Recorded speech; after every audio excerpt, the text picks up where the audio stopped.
അതിതീവ്ര ന്യൂനമർദ്ദ ചുഴലിക്കാറ്റ് ഭീഷണി. കേരളത്തിൽ അടുത്ത 3 ദിവസം ശക്തമായ മഴയ്ക്ക് സാധ്യത. ബംഗാൾ ഉൾക്കടലിൽ വ്യാഴാഴ്ചയ്ക്കകം ചുഴലിക്കാറ്റ് രൂപപ്പെടാൻ സാധ്യത. കന്യാകുമാരി കടലിനും സമീപത്തുമായി തുടരുന്ന ചക്രവാത ചുഴി നാളെയോടുകൂടി കന്യാകുമാരി കടൽ, ശ്രീലങ്ക, തെക്ക് പടിഞ്ഞാറൻ ബംഗാൾ ഉൾക്കടൽ എന്നിവയ്ക്ക് മുകളിൽ ന്യൂനമർദ്ദമായി ശക്തി പ്രാപിക്കാൻ സാധ്യതയെന്നും കേന്ദ്ര കാലാവസ്ഥാ വകുപ്പ് അറിയിച്ചു. തെക്ക് കിഴക്കൻ അറബിക്കടലിന് മുകളിൽ ചക്രവാത ചുഴി സ്ഥിതി ചെയ്യുന്നുണ്ട്. ഇതിന്റെ എല്ലാം സ്വാധീന ഫലമായി കേരളത്തിൽ അടുത്ത 5 ദിവസം ഇടിമിന്നലോട് കൂടിയ മഴയ്ക്കും ഒറ്റപ്പെട്ട ശക്തമായ മഴയ്ക്ക് സാധ്യതയുണ്ടെന്നും കാലാവസ്ഥാ വകുപ്പ് പ്രവചിക്കുന്നു. ബംഗാൾ ഉൾക്കടലിലെ ശക്തി കൂടിയ ന്യൂനമർദ്ദം മലേഷ്യയ്ക്കും മലാക്ക കടലിനടുക്കിനും മുകളിലായാണ് സ്ഥിതി ചെയ്യുന്നത്.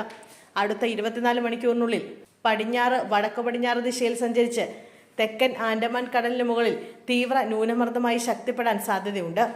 തുടർന്നുള്ള 48 മണിക്കൂറിനിടെ പടിഞ്ഞാറ് വടക്ക് പടിഞ്ഞാറ് ദിശയിൽ സഞ്ചരിച്ച് തെക്കൻ ബംഗാൾ ഉൾക്കടലിൽ ചുഴലിക്കാറ്റായി മാറുമെന്നാണ് കാലാവസ്ഥാ വകുപ്പിന്റെ പ്രവചനം.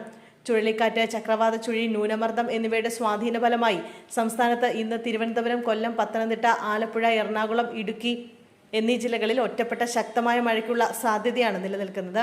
ജാഗ്രതയുടെ ഭാഗമായി ഈ ജില്ലകളിൽ യെല്ലോ അലർട്ട് പ്രഖ്യാപിച്ചിട്ടുണ്ട്. നാളെ തിരുവനന്തപുരം, കൊല്ലം, പത്തനംതിട്ട ജില്ലകളിലും ബുധനാഴ്ച തിരുവനന്തപുരം, കൊല്ലം ജില്ലകളിലും യെല്ലോ അലർട്ട് പ്രഖ്യാപിച്ചിട്ടുണ്ട്. 24 മണിക്കൂറിൽ 64.5 മില്ലിമീറ്റർ മുതൽ 115.5 മില്ലിമീറ്റർ വരെ മഴ ലഭിക്കുന്ന സാഹചര്യത്തെയാണ് ശക്തമായ മഴ എന്നതുകൊണ്ട് അർത്ഥമാക്കുന്നത്. മുന്നറിയിപ്പുകൾ കണക്കിലെടുത്ത് പൊതുജനങ്ങൾ ജാഗ്രത പാലിക്കണമെന്ന് കാലാവസ്ഥാ വകുപ്പ് നിർദ്ദേശിച്ചിട്ടുണ്ട്. ഇന്നലെ എറണാകുളം നഗരത്തിൽ ഉൾപ്പെടെ കനത്ത മഴയാണ് ലഭിച്ചിരുന്നത്. മഴയെ തുടർന്ന് കൊച്ചി ധനുഷ്കോടി ദേശീയപാതയിൽ ഗതാഗത നിയന്ത്രണം ഏർപ്പെടുത്തിയിട്ടുണ്ട്. കൂമ്പൻപാറ മേഖലയിൽ മണ്ണിടിച്ചിലുണ്ടായതോടെ അടിമാലി കല്ലാർ റോഡ് താൽക്കാലികമായി അടച്ചു. മൂന്നാർ ഭാഗത്തേക്കുള്ള വാഹനങ്ങൾ കല്ലാർകുട്ടി റോഡ് വഴി തിരിച്ചുവിടുകയാണ്.